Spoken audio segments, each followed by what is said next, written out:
ఓం శ్రీ గురుభ్యో నమ. ఓం శ్రీ మాత్రే నమ. జూలై 1వ తారీఖు నుంచి 10వ తారీఖు వరకు కూడా మేషాది ద్వాదశ రాశుల వాళ్ళకి గ్రహగమన గతులు ఏ విధంగా ఉన్నాయో ఒకసారి తెలుసుకుందాం. తెలుసుకునే ముందు ఈ గోచారరీత్యా చెప్పబడే ఫలితాలు అంటారు. ఇవన్నీ కూడా తెలుసుకునే ముందు ఏ గ్రహాలు ఏ రాశుల్లో సంచరిస్తున్నాయో తెలుసుకుందాం. వృషభ రాశిలో కుజుడు, రవి మిథున రాశిలో, శుక్రుడు కర్కాటక రాశిలో 4వ తారీఖు వరకు ఉంటాం. ఆ తర్వాత సింహరాశిలో సంచారం చేయటం, బుధుడు కర్కాటక రాశిలో ఉండటం, అలానే మళ్ళీ మిథున రాశిలోకి వెళ్ళిపోవటం బుధుడు. చంద్రుడు కన్యా రాశి దగ్గర నుంచి మేషరాశి వరకు సంచారం చేస్తాడు ఈ 10 రోజుల పాటు. గురువు కర్కాటక రాశిలో, శని మీనరాశిలో, రాహు కుంభరాశిలో, కేతు సింహరాశిలో. ఇది గ్రహాల యొక్క స్థితిగతులు. ఇవన్నీ కూడా గోచారరీత్యా చెప్పబడే ఫలితాలే అంటారు. బర్త్ చార్ట్ వేరు, గోచారం వేరు. ఈ గోచారరీత్యా చెప్పబడే ఫలితాలు 20% ఏ పనులు చేయాలి, వృత్తిపరంగా ఈ 10 రోజులు ఎలా అనుసరించాలి, వ్యాపార పరంగా ఎలాంటి నిర్ణయాలు తీసుకోవాలి, మ్యారేజ్ సంబంధించిన విషయాలు ఎలాంటి నిర్ణయాలు తీసుకోవాలి, ఇంటిలో కుటుంబంలో వ్యవహరించే తీరు, పిల్లల మధ్యలో సంబంధ బాంధవ్యాలు, అన్నదమ్ముల మధ్యలో సంబంధ బాంధవ్యాలు, ప్రమాదాలు, ప్రయాణాలు, ఆరోగ్యాలు, మనస్తత్వాలు, వ్యాపారము, ఉద్యోగము, ఆస్తిపాస్తులు, ఇవన్నీ కూడా ఎలాంటి నిర్ణయాలు తీసుకోవాలి, ఎలాంటి జాగ్రత్తలు తీసుకోవాలి, ఎలాంటి పరిహారాలు తీసుకోవాలి అని నిర్ణయం చేసేదే ఈ గోచారం అంటారు. ఈ గోచారం పరంగా 10 రోజుల పాటు ద్వాదశ రాశుల వాళ్ళకి ఏ విధంగా జరగబోతుందో ఒక్కసారి తెలుసుకుందాం. దాన్ని బట్టి మీ నిర్ణయాలు తీసుకునే అవకాశం ఖచ్చితంగా ఉంటుంది. మీనరాశి వారికి గ్రహగమన గతులన్నీ కూడా పరిశీలన చేసినట్లయితే గురువు చాలా బాగున్నాడు, శుక్రుడు బాగున్నాడు. అంటే శుభ కార్యక్రమం నిర్వహణ చేస్తారు, లగ్జరీ వాహనాలు కొనుగోలు చేస్తారు, లోన్లు వచ్చే అవకాశం ఉంటుంది. అలాగే బంధుమిత్రుల యొక్క కలయిక బాగుంటుంది, అన్నిట్లో విజయం సాధించడం ఒకటి. అనారోగ్య విషయంలో కొంత జాగ్రత్త ఉండాలి, మానసికంగా ఆందోళన, కుటుంబంలో కలహాలు లేకుండా చూసుకోవాలి, కొన్ని పనులకు ఆటంకాలు కలుగుతాయి, నిద్రాభంగము, మానసిక స్థితి బాగుండాలి. అలానే తండ్రి కూతుర్ల మధ్యలో కలహాలు రాకుండా చూసుకోవాలి. తండ్రి కూతుర్ల మధ్యలో అనుబంధం బాగా పెరుగుతుంది. కలహాలు వచ్చినా అనుబంధం బాగా పెరిగే అవకాశాలు, సుఖ సౌఖ్యాలు పెంచే అవకాశాలు ఎక్కువ ఉంటాయి. సుఖాన్ని, స్త్రీ సౌఖ్యాన్ని పెరిగే అవకాశాలు ఉంటే బంగారు ఆభరణాలు కొనుగోలు చేస్తారు, లోన్లు వచ్చే అవకాశాలు ఉంటాయి, ఆర్థిక పరంగా పుంజుకునే అవకాశాలు బాగా ఎక్కువ ఉంటాయి. శుభ కార్యక్రమాలు కూడా వీళ్ళు నిర్వహణ చేస్తారు. నూతన వ్యాపారాలు, పెట్టుబడులు, నూతన వ్యాపార పరంగా ముందుకు వెళ్ళొచ్చు. ఉద్యోగపరంగా ఇబ్బందులు, ఆస్తిపాస్తులు కొనుగోలు చేస్తాయి. ఏదో స్థలాలు, ఏదో ఇళ్ళు, ఏదో రకంగా ఆస్తిపాస్తులు బాగా కొనుగోలు చేసే అవకాశాలు ఎక్కువగా ఉంటాయి. కాబట్టి మంచి ఫలితాలు రావడానికి రామరక్షా స్తోత్రాన్ని, గిరి ప్రదక్షిణాన్ని, కంచుపాత్రలు దానం చేయాలి. కంచుపాత్రలు బుధవారం రోజు దానం చేయాలి. దుర్గా గణపతుల యొక్క దుర్గాదేవిని శుక్రవారం రోజు, గణపతిని హస్తా నక్షత్రం బుధవారం రోజు కానీ, అలానే ధూమవతి చిన్నమస్తాదేవి స్తోత్రాలను పాలన చేయాలి శనివారం, ఆదివారం. అందువల్ల విదేశాలకు వెళ్ళే అవకాశాలు కూడా వీళ్ళకి జాతకంలో ఉన్నాయి. పెండింగ్ ప్రాజెక్టులన్నీ కూడా వీళ్ళు పూర్తి చేసే అవకాశాలు బాగా ఎక్కువ ఉంటాయి. కానీ నేను చెప్పిన పరిహారాలు పాటించడం మీకు మంచి జరిగే అవకాశాలు ఖచ్చితంగా ఉంటాయి. ఇవన్నీ కూడా గోచార చెప్పబడే ఫలితాలు అంటారు. గోచారానికి బర్త్ చార్ట్కి లాట్ ఆఫ్ డిఫరెన్స్ ఉంది. గోచారానికి బర్త్ చార్ట్కి డిఫరెన్స్ ఏమిటి అని అంటే, ఒక చెట్టును మన ఎగ్జాంపుల్ తీసుకుంటే, ఒక ట్రీని కింద వేళ్ళు ఉన్నది బర్త్ చార్ట్, దానిపైన కాండం ఇలా ఉండి బ్రాంచెస్ ఉంటాయి. ఉంటే ఏదైతే కొమ్మలు ఉంటాయో ఆ కొమ్మలకు ఆకులు ఉంటాయి. ఆకులు వచ్చేటప్పటికల్లా మనకు రైన్ సీజన్లో వస్తాయి, అలానే వింటర్ సీజన్లో ఉంటాయి, సమ్మర్ సీజన్లో రాలిపోతాయి. అంటే కొన్ని రోజుల పాటు గ్రహగమన గతుల్లో ఎలా జరగబోతుంది, ఈ 10 రోజుల పాటు ఈ విధంగా జరగబోతుంది, ఎలాంటి నిర్ణయాలు తీసుకోవాలి, మనిషి చెడిపోవటానికైనా బాగుపడటానికైనా వితిన్ సెకండ్ చాలు మన నిర్ణయం. జీవితం అంతా కూడా మన చేతుల్లోనే ఉంటుంది. మనం తీసుకునే నిర్ణయాలను బట్టే ఉంటుంది. ఎప్పుడూ కూడా మనం తీసుకునే నిర్ణయాలను బట్టి ఉంటుంది, మనం చేసే పనులను బట్టి ఉంటుంది.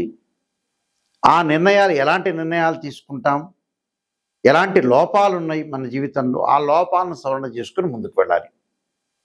అంటే ఆ 10 రోజుల్లో చెడిపోవడానికి అవకాశం ఉంటుంది, బాగుపడటానికి అవకాశం ఉంది. అందువల్ల గోచారాన్ని అనుసరించండి అంటారు. బర్త్ చార్ట్ ఏంటంటే life long prediction. Life long protection అంటే బర్త్ చార్ట్ రాశిచక్రము నవాంశము, దశమాంశము, ద్వాదశాంశము, సప్తమాంశం, త్రింశాంశం, అలా ఇలాంటి 16 లగ్న కుండల్ని మ్యాథమెటికల్ అనాలిసిస్ చేసి చెప్పేది బర్త్ చార్ట్. ఒక అమ్మాయికి వివాహం కావట్లేదు, అబ్బాయి వివాహం కావట్లేదు అని అంటే రాశి చక్రము, నవాంశము, దశమాంశ చక్రం, భావచక్రాలు. దశమాంశాన్ని అంటే దశమాంశాన్ని వృత్తిపరంగా చూడాలి. అంటే ఒక అమ్మాయికి అబ్బాయి వివాహం కావట్లేదంటే రాశి చక్రం, నవాంశం, భావచక్రం, దశలో అంతర్దశలు.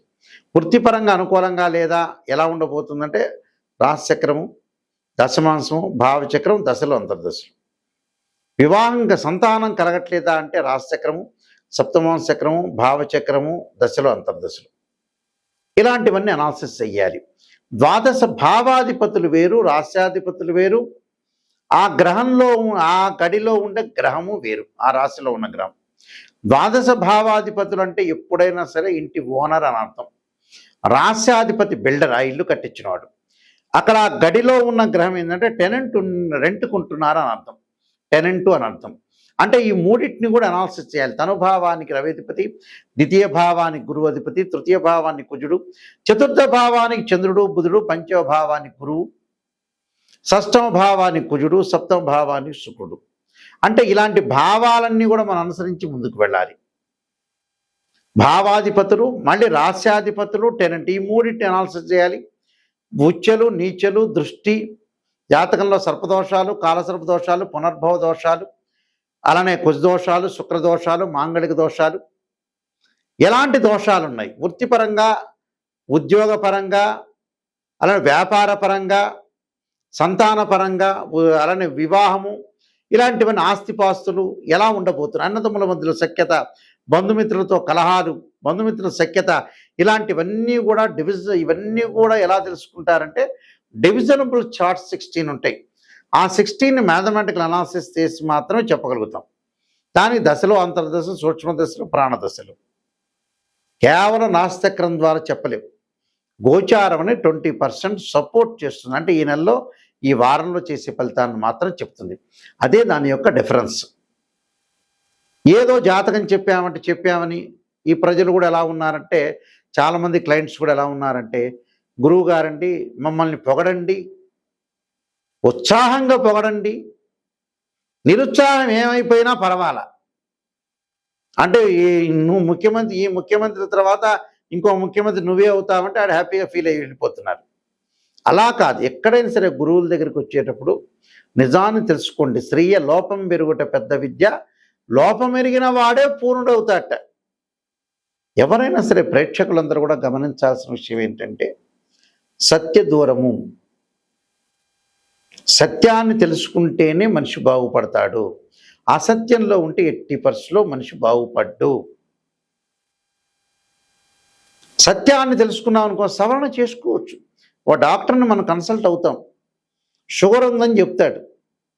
ఇంకో డాక్టర్ దగ్గర షుగర్ ఉందని చెప్తారు. అది నిజాన్ని తెలుసుకొని ఆయన ఇచ్చిన ట్యాబ్లెట్, ఇంజెక్షన్ మనం పాటిస్తే తగ్గిపోతుంది. సింపుల్ అది. కానీ మనకి సత్యం అనేది చెవుల్లోకి ఎక్కట్ల చాలామంది కూడా. అది ఎందుకునో భగవంతుడి యొక్క సృష్టి.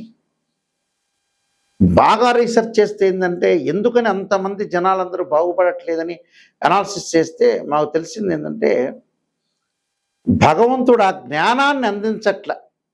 ఐఐటీలో ఎంటెక్ అందిస్తాడు, ఎంఎస్ అందిస్తాడు, ఎంబీబీఎస్ చేస్తాడు, ఎంసెట్లో ర్యాంక్ కొడతారు, ఐఐటీలో ర్యాంక్ వస్తుంది, ఆస్తిపాస్తులు అన్నీ సంపాదిస్తారు. ప్రాపంచిక జ్ఞానంలో మనిషి టోటల్గా అట్టర్ ఫెయిల్ అయ్యాడు. అదే నిగూఢ రహస్యం. ఇది రామాయణంలో కానీ, భారతంలో కానీ, పంచకావ్యాల్లో కానీ, భగవద్గీతలో కానీ ఎక్కడా లేదు. మనిషి ఫెయిల్ కావడానికి ఏమిటంటే, రోగం వస్తుంది అనుకున్నప్పుడు 6th సెన్స్ చెబుతూ ఉంటుంది. మనం ఆలోచన చేస్తే బ్రెయిన్ని కొద్దిగా ఆలోచనాసరణలో పెట్టి మనం తప్పు ఏం చేస్తున్నాం, కరెక్షన్, పేపర్ కరెక్షన్ లాగా చేస్తే మన తప్పు మనకు తెలుస్తుంది. దాన్ని సవరణ చేసుకుంటే 100% మనిషి అవుతాడు. అది అసలు టోటల్ విషయం. బ్రహ్మాండంగా మేము తిరుపతి వెళ్ళామండి, శ్రీశైలం వెళ్ళామండి, నేను ఐఐటీలో ఎంటెక్ ర్యాంక్ వచ్చినా కూడా భగవంతుని కొలవటం తప్పు లేదు, చదువుకోవటం తప్పు లేదు. కానీ ప్రాపంచ జ్ఞానం కూడా నెససరీనే. ఒక ఆస్ట్రాలజర్ని అప్రోచ్ అయ్యేటప్పుడు నెగిటివ్ ఫస్ట్ తెలుసుకోవాలి.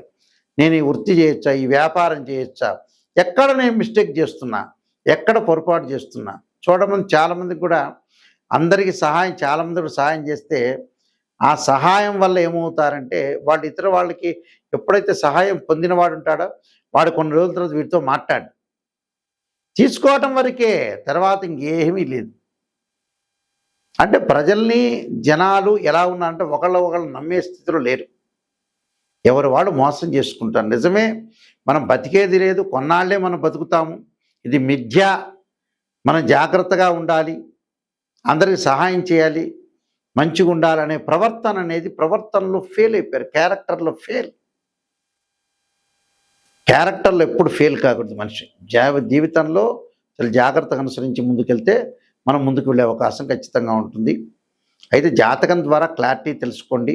నేను కాలసర్పయోగము, కాలసర్పయోగ చంద్రిక, రాహుకేతులు, ఛాయాగ్రహాలు, పుత్రగణపతి వ్రతము, స్వప్నశాస్త్రము, సర్వదేవతా గోత్రపరులు పార్ట్ 1, పార్ట్ 2, జాతక చంద్రిక, వివాహ మార్తాండము, నవగ్రహ దోషాలన్నీ కూడా తొలగిపోవటానికి 12 మహావిద్యల యొక్క స్తోత్ర పారణాలు, బృహత్ పరిహార Sindhu, production of astrology, transit results, ఇలాంటి నెంబర్ ఆఫ్ బుక్స్ రాశాను.